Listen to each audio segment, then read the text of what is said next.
Bom, Paulo, vamos falar de um outro tema que interessa a todo mundo, reforma administrativa. Essa também é fácil. Isso é um vespeiro interessante, porque é uma coisa que você sabe que nós temos uma boa parcela da população brasileira que está desse lado e que foi conquistando privilégios e ninguém nunca quer abrir mão de privilégios. Mas, na verdade, é algo necessário. Eu lá atrás, quando a Fiesp se empenhou bastante na reforma tributária, eu já tinha dito para o Josué, na ocasião, que eu acreditava que a primeira e mais importante reforma era administrativa. Isso eu cheguei a conversar com todas as entidades, com a Associação Comercial, com a FEComércio. Por quê? Porque é muito simples. A sociedade tem que definir qual é o tamanho do Estado e quanto ela está disposta a pagar, quanto ela quer sustentar. É assim que funciona o jogo democrático. Então, não adianta eu ter, como estão dizendo agora, um judiciário que custa 1,6% do PIB e nós temos que pagar por isso. Então, os privilégios que eles foram conquistando com anos, eles acham que tem direito e ninguém pode mexer. Alguém vai ter que botar o dedo nessa ferida em algum momento. Então, um dos primeiros pontos que nós estamos discutindo justamente são os supersalários. Se existe um teto constitucional, não pode haver caminhos de atravessar para que as pessoas ganhem mais. Então, a gente precisa realmente avaliar esta qualidade do serviço público, que é essencial, é fundamental, ninguém quer acabar com isso, mas que precisa ser regulado como tudo na sociedade. Então você tem que regular o supersalário, você tem que regular a forma de entrada do funcionário, melhorar no setor público para que você não tenha, por exemplo, os concurseiros profissionais.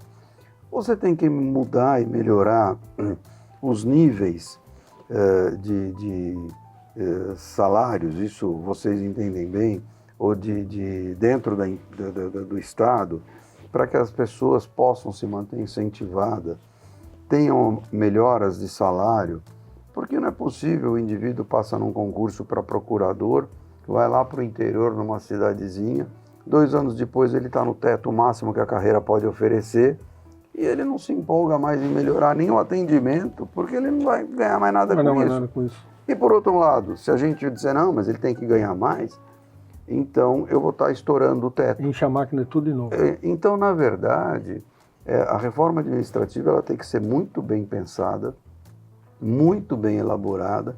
Nós estamos chamando todo o setor industrial, todos os nossos sindicatos patronais a colaborar com ideias.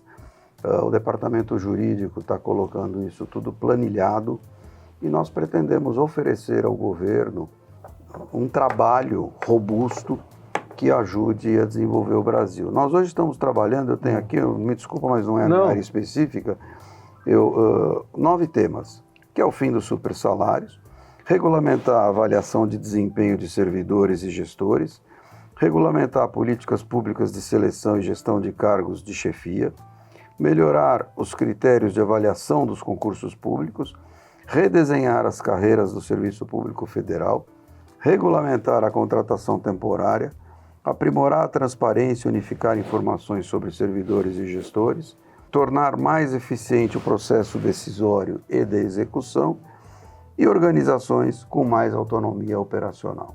O Flávio Unes, que hoje é o nosso diretor jurídico, ele está debruçado com toda a nossa equipe do departamento jurídico sobre esses temas.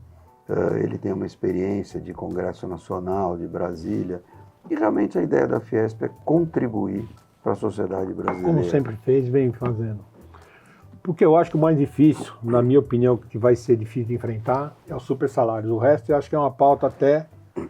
Eu acho que com um pouquinho de poder na ferida você consegue. Agora o supersalário, porque você vai mexer com quem vai votar o próprio salário dele. É por isso que tem que ter o legislativo comprando esta ideia e entendendo que o custo... Eu digo lá na Fiesp, eu já falei algumas vezes, A gente precisa entender, que nem você me perguntou agora no início sobre imposto sindical, e eu falei que é contribuição sindical. Eu não me incomodo que o Estado gaste 10 PIBs em investimento, em educação, em saúde, que na verdade é a obrigação do Estado e é para isso que ele existe. Eu me incomodo que ele custe, porque o Estado tem que ser eficiente, ele tem que custar pouco e entregar muito. E nós, como sociedade, temos que ajudá-lo a chegar nisso. Hoje você tem o mundo se digitalizando. A digitalização exige menos mão de obra. Então voltamos para outra pergunta do compliance, da governança. Exatamente. O Estado tem que rever os seus processos. O que realmente é necessário? Quais os controles que são necessários? E o que eu posso reduzir, eventualmente trocar pessoal, não necessariamente ter que ter novas contratações. Qualificar o pessoal que eu tenho e mudar esse pessoal para que ele devolva para a sociedade a um custo aceitável o que a sociedade espera do Estado. Porque é complicado. Isso para mim é uma ferida. Você vai mexer no Estado onde o negócio é inchado e as pessoas não aceitam mexer. Mas essa é só uma opinião minha. O negócio é complicado. Mas não tem jeito, é como você falou. Dedo na ferida. Não tem outra solução. O mundo mudou. O setor industrial se adaptou. Ontem eu estava assistindo uma palestra, uma apresentação, a Fiesp fez um trabalho sobre blockchain. Eu vi os manuais lá. Eu estou olhando o blockchain e eu chego à conclusão que o blockchain é uma grande evolução digital para o fim do controle do Estado. Então nós vamos ter que regular também o blockchain, porque até que ponto nós vamos ter cadeias de informações imutáveis, quem controla? Né? A criptomoeda. Eu aprendi lá atrás, quando eu estudei, que um país que não tem o poder sobre a sua economia não controla Isso é básico da economia. Então ele tem que ter a sua moeda para poder gerar inflação, se precisar, poder pagar suas contas e viver.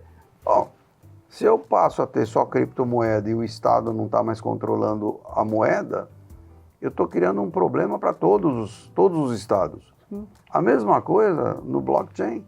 Se eu não regular, eu vou passar a ter um problema provável de controles, de prerrogativas do Estado, que eu sempre digo, é para isso que existe o Estado. O Estado existe para ser efetivo naquilo que nós precisamos que ele seja. Então nós temos que aceitar, e o funcionalismo público vai ter que aceitar. Tem muito bom funcionário público. Sim, não. Sim. Eles vão ter que aceitar a nova realidade e se adequar a ela.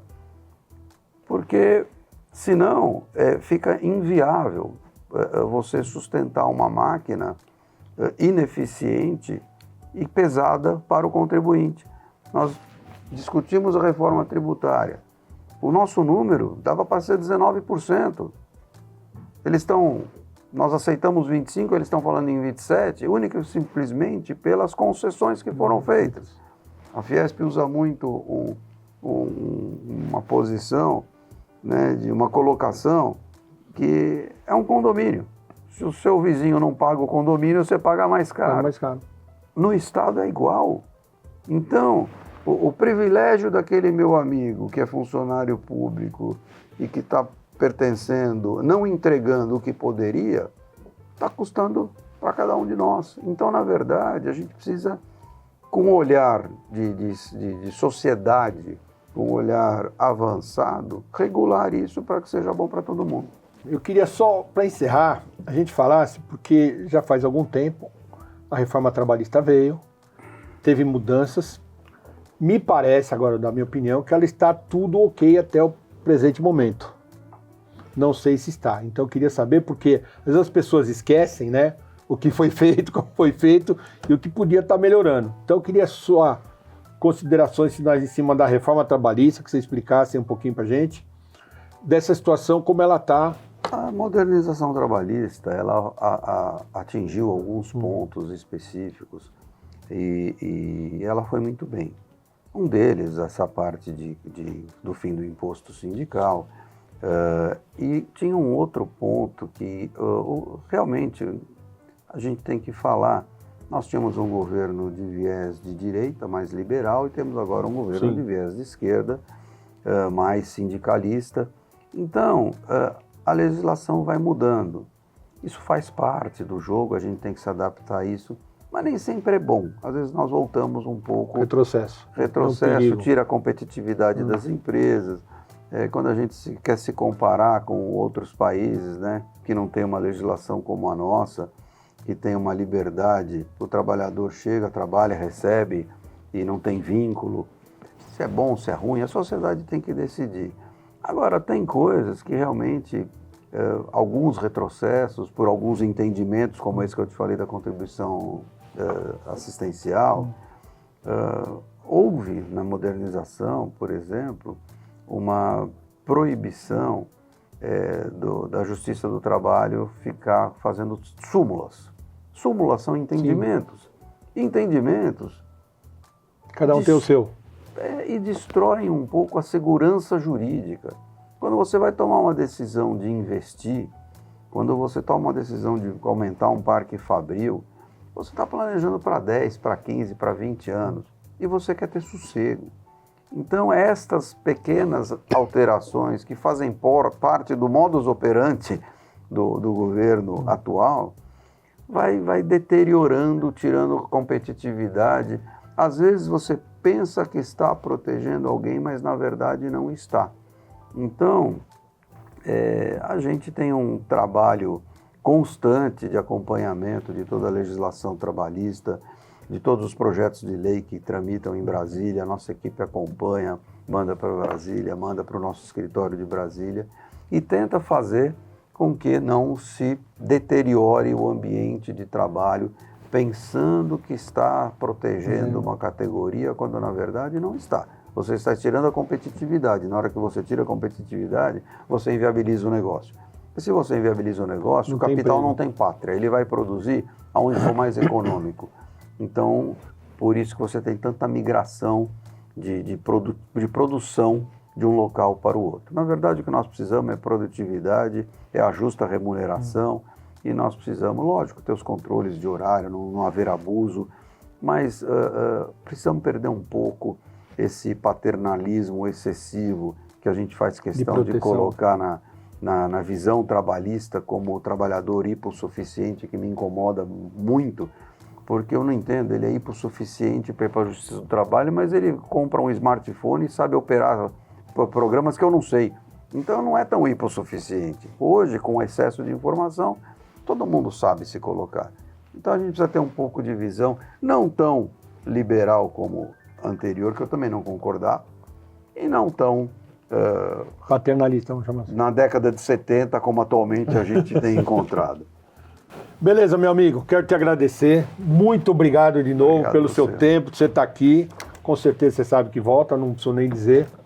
Mas de coração, muito obrigado. Obrigado a você, obrigado aos seus telespectadores, assinantes. Obrigado. Se você quer ver este e outros programas, veja pelo nosso site e pelas nossas redes sociais. Até lá.